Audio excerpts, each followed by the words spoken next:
قال رسول اللہ صلی اللہ علیہ وسلم انہا ستکون فتنۃ، ان قریب ایک بہت بڑا فتنہ رونما ہوگا۔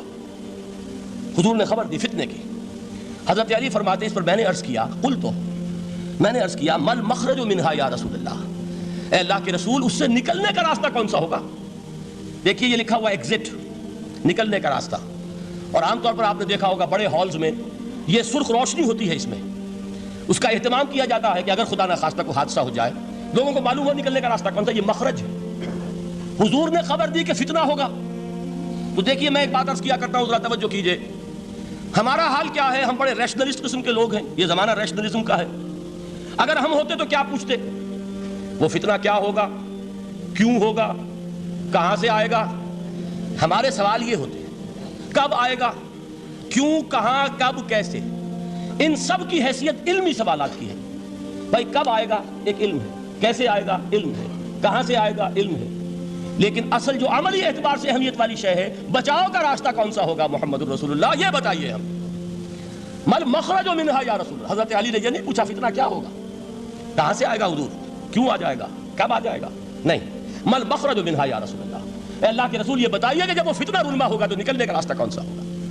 اس کا جواب ہے، ارشاد فرمایا محمد رسول اللہ نے، کتاب اللہ، اللہ کی کتاب ہے وہ مخرج، یہ کتاب ہے کہ جس کو تھامو گے تو فتنوں سے محفوظ رہو گے۔ اس کے بعد آپ فرماتے ہیں فیہ نبأ ما قبلکم وخبر ما بعدکم وحکم ما بینکم، اس میں تم سے پہلوں کی بھی خبریں موجود ہیں، عاد اور سمود اور قوم نوح اور قوم ہود اور قوم لوط اور قوم صالح اور آل فرعون، یہ کون ہے؟ من قبلکم، تم سے پہلے، وفیہ خبر ما بعدکم، جو کچھ تمہارے بعد ہونے والا ہے اس کی خبریں بھی موجود ہیں، لیکن وہ کیسے ہوں گی؟ وہ بٹوین دی لائنز ہوں گی، وہ بین السطور ہوں گی۔ ان کے لیے انسان کو، آپ کو معلوم ہے کہ عبارت میں سطور ہوتی ہے اور ایک درمیان میں ہوتا ہے، ان کے کچھ لکھا ہوا نہیں ہوتا۔ You have to read between the lines. قرآن میں بعد میں آنے والے حالات بھی درج ہیں، لیکن اس طرح نہیں جیسے کہ پچھلے حالات درج ہیں۔ اس کے لیے ذرا ان ڈیپتھ پونڈرنگ اوور، غور و فکر اور تدبر کی ضرورت ہوگی۔ وحکم ما بینکم، اور جتنے اختلافات تمہارے اندر پیدا ہوں گے تا قیام قیامت، ان سب کا فیصلہ بھی اس کتاب میں موجود ہے۔ وَهُوَ حَبْلُ اللَّهِ الْمَتِينُ وَهُوَ الذِّكْرُ الْحَكِيمُ، یہی تو ہے، وَهُوَ الصِّرَاطُ الْمُسْتَقِيمُ، سیدھا راستہ، اور کون سا؟ یہی قرآن تو ہے۔ ہر رکعت میں کہتے ہو اهْدِنَا الصِّرَاطَ الْمُسْتَقِيمُ، اور قرآن دیا ہوا ہے اس پر غور نہیں کرتے۔ عجیب تماشا ہے ہمارا، نماز کی ہر رکعت میں اهْدِنَا الصِّرَاطَ الْمُسْتَقِيمُ، اور حضور فرمایا وَهُوَ الصِّرَاطُ الْمُسْتَقِيمُ، صراط مستقیم یہ قرآن ہی تو ہے، الذکر الحکیم یہ قرآن ہی تو ہے، وَهُوَ حَبْلُ اللَّهِ الْمَتِينُ، اور یہی ہے اللہ کی مضبوط رسی۔ آپ نے قاری صاحب سے وہ آیات سنی سورہ آل عمران کی، وَاعْتَصِمُوا بِحَبْلِ اللَّهِ جَمِيعًا وَلَا تَفَرَّقُوا، اللہ کی رسی کو مضبوطی سے مل جل کر تھامو اور تفرقے میں مبتلا نہ ہو۔ تفرقہ ہوگا تو کیا ہوگا؟ تمہاری ہوا اکھڑ جائے گی۔ آج آپ کو معلوم ہے دول عرب اگر یہ یکجا ہو جائیں، ایک دن کے لیے اسرائیل قائم نہیں رہ سکتا، امریکہ نہیں، امریکہ کا باپ اسے قائم نہیں رکھ سکتا۔ اگر امت عرب ہی جمع ہو جائے، عالم اسلام تو بڑی شے ہے، جو وسائل ان کے پاس ہیں، جو اللہ تعالیٰ نے ان کو نعمتیں عطا فرمائی ہیں، لیکن افتراق، انتشار، اختلاف، جتھے بندی، گروہ بندی، دھڑے بندی، اس نے اسرائیل کا خنجر ان کے سینے میں پیوست کیا ہوا ہے۔ اس لیے کہ فَتَذْهَبَ رِيحُكُمْ، اگر تم اختلاف کرو گے تو تمہاری ہوا اکھڑ جائے گی، آج وہ ہوا اکھڑ چکی ہے۔ تو فرمایا وَاعْتَصِمُوا بِحَبْلِ اللَّهِ جَمِيعًا وَلَا تَفَرَّقُوا، اللہ کی رسی کو مضبوطی کے ساتھ مل جل کر تھامو اور تفرقے میں مت پڑو۔ حضور فرما رہے ہیں وہ اللہ کی رسی کون سی؟ ہوا حبل اللہ المتین، یہی قرآن ہے اللہ کی مضبوط رسی۔ علامہ اقبال نے کیا خوب کہا ہے، علامہ اقبال نے قرآن اور حدیث کے حقائق کو جس طریقے سے اشعار کا جامہ پہنایا ہے، وہ تو خود کہتے ہیں گوہر دریائے قرآن سفتام، میں نے قرآن مجید کے دریا سے موتی نکال کر اپنے اشعار کے اندر میں نے چن دیے ہیں، میرا کام اور کچھ نہیں ہے۔ موتی کوئی بھی غواص پیدا نہیں کرتا، دریا کی گہرائی سے نکال لاتا ہے۔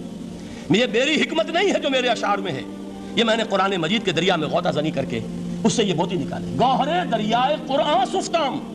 اب دیکھیے اسی حدیث کے اس ٹکڑے کو کیسے شعر میں لائے ہیں، از یک آئینی مسلمان زندہ است، پے کرے ملت سے قرآن زندہ ہست۔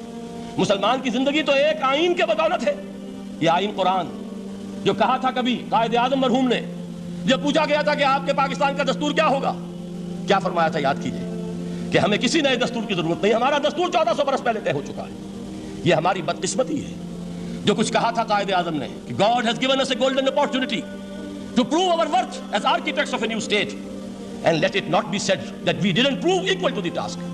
میں معذرت کے ساتھ عرض کروں گا حضرت کہ واقعہ یہ ہے کہ ہم اس کے equal to the task ثابت نہیں ہوئے۔ قائد اعظم کا دیا ہوا پاکستان آج دنیا میں موجود نہیں ہے. اس کا ایک حصہ اپنے نام سے دستبردار ہو کر بنگلہ دیش بن چکا ہے. اس نے اپنی تاریخ کو خیر بات کہہ دیا ہے.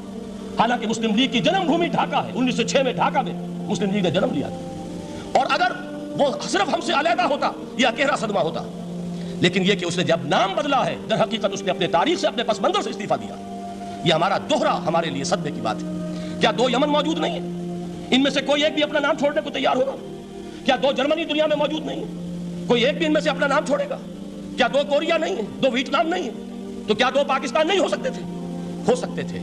میں یہ کہا کرتا ہوں کہ یہ گہرا صدمہ ہے علیحدگی اور دوہرا صدمہ ہے, اور اس سے کہیں زیادہ بڑا کہ انہوں نے اپنا نام بدل دیا, اپنی آئیڈینٹی چینج کر دی. انہوں نے وہ نام اپنے ماتھے سے اتار کر خلیج بنگال کے اندر دبو دیا. یہ بہت بڑی سزا ہے جو ہمیں ملی ہے. کیوں ملی ہے؟ کہ ہم نے 25 برس تک اس قائد جس کو کہا تھا کہ وہ ہمارا آئین ہے, اس کو آئین نہیں بنایا. ہم نے دنیا کے سامنے جھولیاں پساری, ہم نے طرح طرح کے نظاموں کو آزمایا, لیکن اس قرآن کی طرف پیش قدمی نہیں کی. اللہ تعالیٰ ڈھیل دیتا ہے لیکن سزا بھی بہت سخت ہوتی ہے. ان بطش ربک لشدید, وہ ہم پر کوڑا برسا ہے. تاریخ انسانی کی عظیم ترین شکستوں میں سے ایک شکست ہے کہ جو ہمارے ماتھے پر کلنک کے ٹیکے کی طرح موجود ہے. اللہ کرے کہ آئندہ یہ تاریخ اپنے آپ کو نہ دہرائے. لیکن میں عرض کر دیتا ہوں آپ سے, جو ہمارے لچھن ہیں, جو ہمارا طرز عمل ہے, جو ہمارے لیل و نہار ہیں, جو ہمارا انداز ہے, اللہ کے دین کا استہزاء اور تمسخر, جس طرح اللہ کے ساتھ مذاق ہم کر رہے ہیں, اس کا شاید اس سے بھی کہیں زیادہ برا نتیجہ نکلے. اللہ مجھے اور آپ کو اور ارض مقدس پاکستان کو اس انجام سے بچائے. لیکن اس کے لیے کام کرنا ہوگا. صرف کہنے سے بات نہیں بنے گی, کمر کسنی ہوگی. ہمت جو ہے پھر انسان کو اثر نو, ایک نئی تعمیر, ایک عزم, ایک ہاتھ میں قرآن اور ایک میں تلوار لے کر یہ امت پھر دوبارہ میدان میں آئے. بہرحال عرض یہ کرنا تھا. اقبال کہتا ہے از یک آئینی مسلمان زندہ است, پے کرے ملت ز قرآن زندہ است, ماں ہما خاک و دل آگاہ اوست, اعتصامش کن کہ حبل اللہ اوست. تامو اس کو مضبوطی کے ساتھ, حبل اللہ یہی قرآن ہے. یہ یک آئینی اور پیکر قرآن کی زندگی, پیکر ملت کی زندگی جو ہے اس قرآن کی بدولت ہے. تو حضور نے کیا فرمایا؟ فتنے سے بچنے کا راستہ کون سا ہے؟ کتاب اللہ فیہ نبأ ما قبلکم وخبر ما بعدکم وحکم ما بینکم وہو الصراط المستقیم وہو حبل اللہ المتین وہو الذکر الحکیم. ایک 3 جملے اور سن لیجئے. هو الذی لا یشبع منہ العلماء ولا یخلق عن کثرت الرد. یہ قرآن وہ شے ہے جس سے اہل علم کبھی سیر نہ ہو سکیں گے. ولا تنقضی عجائبہ, اس کے عجائب کبھی ختم نہیں ہوں گے. یہ ہیروں کی وہ کان نہیں ہے کہ جو کبھی خالی ہو جائے کہ سارے ہیرے نکل چکے, اب مزید ہیرے نہیں ہیں. نہیں, علم اور حکمت کے ہیرے اور ہدایت اور حکمت کے موتی اس میں سے ابد الآباد تک نکلتے رہیں گے. ضرورت صرف کھودنے کی ہے. میں نے وہ لفظ استعمال کیا تھا. آج کا قرآن کھودنا ہوگا, آج کی ہدایت اس قرآن سے نکالنی ہوگی. قرآن جب نازل ہوا آن دی سرفیس, بالکل ظاہر وہ تھی اس کی ہدایت جو اس دور کے لیے ضروری تھی. ہمیشہ کی ہدایت اس کے اندر رکھ دی گئی ہے, اس میں مضمر ہے, اس میں چھپی ہوئی ہے. اس کے لیے تدبر کی ضرورت ہے. کتاب انزلناہ الیک مبارک لیدبروا آیاتہ ولیتذکر اولو الالباب. لوگ تدبر کریں, اس کی گہرائیوں کے اندر غوطہ زنی کریں. لا تنقضی عجائبہ, اس کے عجائب کبھی ختم نہیں ہوں گے. ولا یشبع منہ العلماء, اہل علم کبھی اس سے سیر نہیں ہوں گے.